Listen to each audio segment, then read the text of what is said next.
মেঘার ব্যাপারে সব সত্যি জেনে গিয়ে আয়ুষের সাথে বিয়ে ভাঙল ইন্দ্রাণী গাঙ্গুলি। সম্পূর্ণ জানতে হলে দেখতে থাকো। গল্পের শুরুতেই দেখা যায় আয়ুষের সাথে বিয়ে ঠিক করেছিল মেঘার, কিন্তু ইন্দ্রাণী গাঙ্গুলির মনের মধ্যে একটা খটোমটো ব্যাপার থেকেই যাচ্ছে। এর মধ্যেই মেঘা বলে, নজর কাটানোর জন্য আমাদেরও একটা নিয়ম আছে মনি, আর সেটা হলো আমাদের পায়ের তলায় একটা কালো টিপ পরিয়ে দিতে হয়। এরপরেই কুসুম কী বলবে বুঝে উঠতে পারছে না। মেঘা কুসুমের দিকে এগিয়ে যায় আর বলে, তুমি আমার পায়ের তলায় একটা কালো টিপ পরিয়ে দাও, তাহলে এই নিয়মটা পুরোপুরি মানা হয়ে যাবে।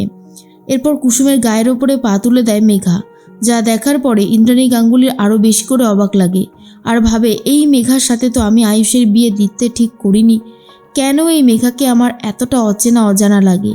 কুসুমের গায়ে পা তুলে কুসুমকে রীতিমতো লাথি মারতে শুরু করে দেয় মেঘা, যা দেখার পরে ইন্দ্রাণী গাঙ্গুলি ভাবে, আমি কি সত্যি ভুল দেখলাম নাকি ঠিক দেখলাম, কিন্তু এই মেঘার সাথে আয়ুষের বিয়ে হলে সর্বনাশ হয়ে যাবে। আয়ুষ জীবনে কোনোদিনও হয়তো সুখী হতে পারবে না, কিন্তু আমাকে যা করার করতে হবে। এইভাবে হাত পা গুটিয়ে বসে থাকলে হবে না। এর মাঝখানেই কুসুম বুঝতে পারে মেঘা যেটা করছে সেটা ঠিক নয়, কিন্তু দেবীমার সামনে আর কিছু বলতে চায় না সে। মেঘাকে তখন বলে, মেঘা ম্যাডাম, এটা আপনি কি করছেন? মেঘা তখন কুসুমকে জড়িয়ে ধরে বলে, তুমি তোমার চোখের কাজলের থেকে টিপ নিয়ে আমার পায়ে পরিয়ে দিলে, সত্যি কুসুম তুমি খুব ভালো মেয়ে।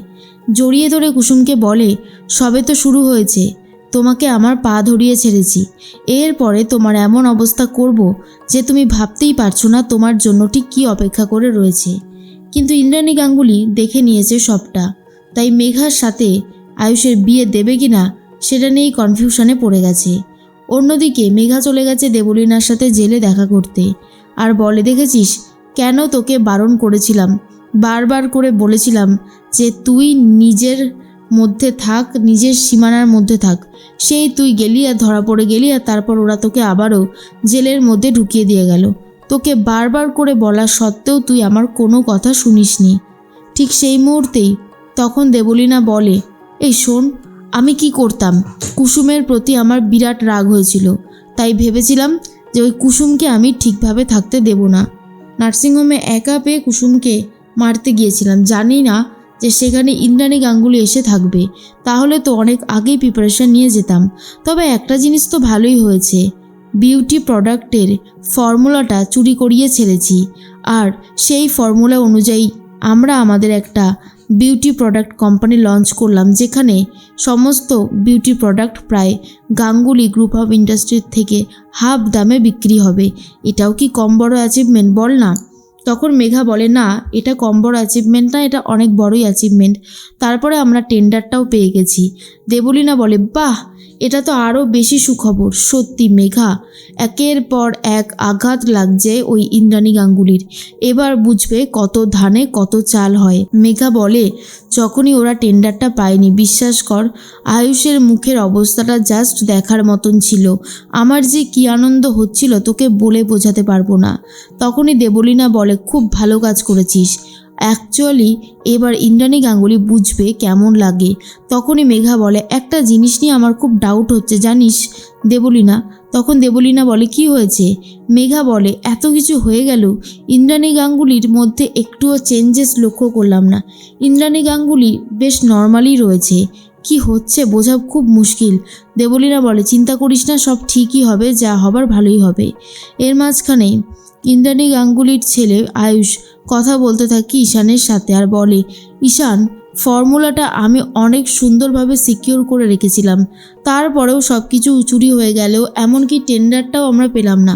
ভাবতেও পারছি না যে কত বড় একটা ক্রাইসিসের মধ্যে পড়েছি, কিন্তু ফর্মুলাটা তো আমি অনেক বেশি সিকিউরিটি দিয়ে আমার ল্যাপটপে রেখেছিলাম, তাহলে কি ঘরশত্রু বিভীষণ কেউ আছে? তখনই ঈশান মনে মনে ভাবে, ভাইদা তুই তো জানিস না বিভীষণটা আসলে আমি, তোকে যদি সবটা বলতে পারতাম তাহলে হয়তো তুই বুঝতে পারতিস। জানি আমি তোকে সবটা বলছি না, তোর পক্ষে বোঝা সম্ভব হবে না, কিন্তু আমি কি করতাম, আমার কাছে আর কিছু করার অপশানও ছিল না। এর মধ্যেই চলে এসেছে রাতুল। রাতুল এসে বলে, আপনার সাথে কিছু কথা ছিল স্যার। আয়ুষ বলে, শোনো রাতুল, আগেরবার তুমি কুসুমের সাথে অন্যায় করেছো, সেম অন্যায় আর রিপিট করো না, তাহলেই হবে। তখন রাতুল বলে, না না, আমার একটা অন্য ব্যাপারে কথা ছিল। তখনই আয়ুষ জিজ্ঞেস করে কি ব্যাপারে বলো। এরপর রাতুল সবটা বুঝিয়ে বলে। তখনই আয়ুষ বলে ও এই ব্যাপার। এর মধ্যেই কুসুমের সাথে কথা বলছিল আয়ুষ আর বলে তুমি আমাকে সবটা বলো না কেন কুসুম, কেন আমাকে রাতুলের থেকে জানতে হবে। কুসুম মনে মনে ভাবে তাহলে কি রাতুল স্যার সবটা বলে দিল ছোট স্যারকে। না না, এটা কিন্তু একদমই ঠিক করেননি রাতুল স্যার, এইভাবে পুরো বলাটা ঠিক হয়নি। আয়ুষ বলে কি হলো, চুপ করে আছো কেন বলো তো। এইভাবে তুমি আমার কাছ থেকে পুরো ব্যাপারটা চেপে গিয়ে খুবই কিন্তু অন্যায় কাজ করেছো কুসুম। এরপর কুসুম বলে ছোট স্যার আপনি কোন ব্যাপারে বলছেন আমি বুঝতে পারছি না। আয়ুষ তখন বলে সত্যি বুঝতে পারছো না নাকি বুঝতে চাইছো না কোনটা। এর মধ্যেই চলে এসেছে রাতুল, একটা ফুলের তোড়া নিয়ে এসেছে আর সাথে এসেছে মেঘা আর অনুশ্রী। তখনই ফুল নিয়ে কুসুমের সামনে দাঁড়িয়ে কুসুমকে ভালোবাসার কথা বলবে বলে ঠিক করে রাতুল। আর তখন মেঘা বলে আমরা সবাই মিলে এই প্ল্যানটা করেছি কুসুম, কেমন লাগছে বলো কিন্তু। তখন সবাই মিলে সরে যায়, রাতুল আর কুসুমকে কথা বলিয়ে দেওয়ার মতন ব্যবস্থা করে দেয়। এরপর কুসুম বলে আমি তো আগেই বলেছিলাম যে আমি আপনাকে ভালোবাসতে পারবো না, আমি আপনাকে বিয়ে করতে পারবো না। আপনি কথাটা কেন শুনলেন না বলুন তো রাতুল স্যার। রাতুল তখন বলে দেখো কুসুম, আয়ুষ স্যার কখনোই তোমাকে বিয়ে করবে না, আর সে তোমাকে ভালোবাসে না। বড়লোক বাড়ির ছেলে ওরা, তুমি ওর আশায় এখনও বসে আছো। তুমি আমাকে বিয়ে করো, আমি তোমাকে অনেক ভালো রাখবো। কিন্তু কুসুম বারবার করেই বলে সে মরে যাবে তবুও সে অন্য কাউকে বিয়ে করতে পারবে না। এরপর রাতুল বলে বিয়ে আমায় করতেই হবে। আর শোনো, তুমি আমার বউ, হবু বউ, আমি যথেষ্ট পজিটিভ তোমার ব্যাপারে। এসব মডেলিং করা চলবে না।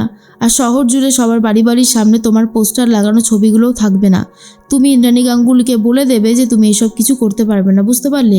কুসুম রাতুলের কথাগুলোকে অত পাত্তাই দেয় না। এর মধ্যে ইন্দ্রাণী গাঙ্গুলি, আয়ুষ, ঈশান, কুসুম সবাই মিলে কথা বলতে থাকে।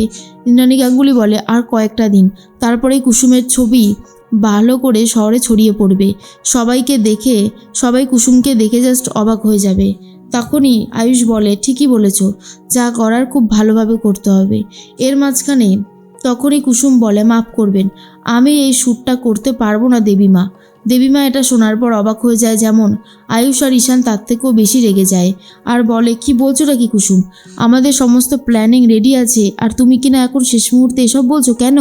কুসুমের সাথে তখন ইন্দ্রাণী গাঙ্গুলি আলাদাভাবে কথা বলতে চায় আর বলে এবার তুমি বলো তো কুসুম, কি হয়েছে, তুমি কেন এইভাবে পিছু হাঁটতে চাইছো। তখনই কুসুম বলে দেবীমা আমি চাইছি তার মানে একটা অন্য কারণ আছে। তখন ইন্দ্রাণী গাঙ্গুলি বলে মেঘাকে আমি যেমন দেখেছিলাম তার এখন অনেকটাই অজানা লাগে। আমি না আয়ুষের সাথে মেঘার বিয়েটা ভেঙে দিতে চাইছি কুসুম, তুমি কি সেটা জানো। আর এটা শোনার পর কুসুম ভাবে তাহলে কি দেবীমা মেঘার ব্যাপারে সবটা জেনে গেছে। কিন্তু মেঘার ব্যাপারে জানুক বা না জানুক, আয়ুষের সাথে কোনোভাবেই বিয়ে দিতে চাইছে না মেঘার ইন্দ্রাণী গাঙ্গুলি।